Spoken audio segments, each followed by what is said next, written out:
वा सुनी, तुझं घर तर लय मस्त आहे ग. अगं सुनी, तुझा नवरा कुठे आहे? दिसेना झालाय. ओळख तर करून दे की तुझ्या नवऱ्याची. हे बघ आला बघ माझा नवरा.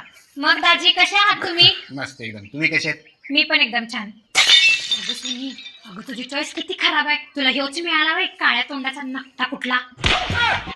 अगं सुनी, हे तू शॉपिंगला पैसे मागायला आलतीस की, घे की पैसे, धर ठेव. अरे यार, ह्यो तर लय पैसेवाला वाटतोय. अहो तुम्ही काय उभारला? या बसा की, या या या. हो दाजी, माझ्या मैत्रिणीमध्ये तुम्हाला असं काय दिसलं की तुम्ही तिच्या संग लग्न केलासा? म्हणजे ती कशी दिसत्या? उंटावाने नाकाची, इदरी कुठली. आणि तुम्ही किती हँडसम दिसताय. खरंच मी एवढा हँडसम आहे का? होय खरंच मी तुम्हाला आवडतो का? होय. ठीक आहे, तुम्हाला शॉपिंगला पैसे. आय लव्ह यू बर का.